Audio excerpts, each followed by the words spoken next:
Hello everyone. Welcome to Ace the Bank exam. Reasoning strategy for bank exam.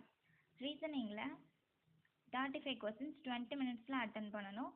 இந்த 20 minutes எப்படி எஃபெக்டிவா use பண்ணி above 30 marks score பண்ணலாம் அப்படின்னு பார்த்தோம்னா, ஃபர்ஸ்ட் ஈஸியான topics inequality, syllogism, alpha numeric series, coding decoding, direction distance, order and ranking, இந்த மாதிரி ஒன் வேர்ட் கொஸ்டின்ஸ் எல்லாம் ஃபர்ஸ்ட் ஃபாஸ்ட்டாக பண்ணிடணும்.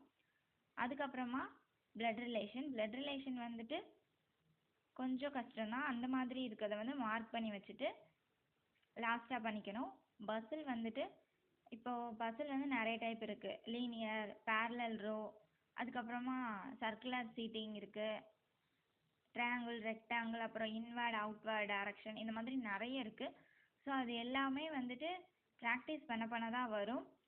மேக்ஸிமம் ப்ரிலிம்ஸ் லெவலில் வந்து எல்லாமே ஈஸியாக தான் இருக்கும்.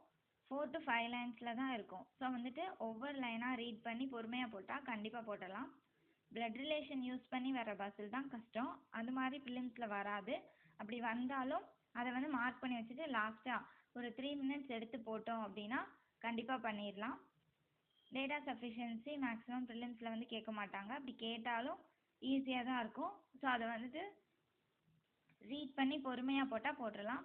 பேர் டெஸ்ட் வந்து ரொம்ப கவனமாக பண்ணணும். கவனமாக பண்ணோம் அப்படின்னா அது கண்டிப்பாக அக்யூரஸியாக தான் இருக்கும். இப்போ மீனிங்ஃபுல் வேர்ட்ஸ்னு ஒன்று கேட்பாங்க.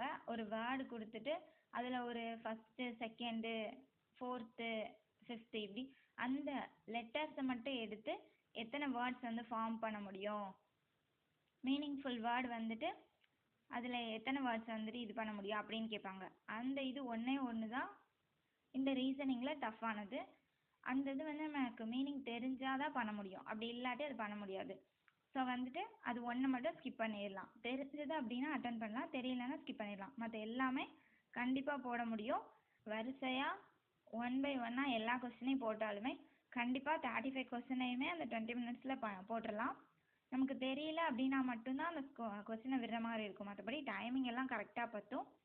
ஸோ வந்து ஒன்றும் ப்ராப்ளம் இல்லை. கண்டிப்பாக ரீசனிங்கில் above 30 marks ஸ்கோர் பண்ண முடியும். Good luck.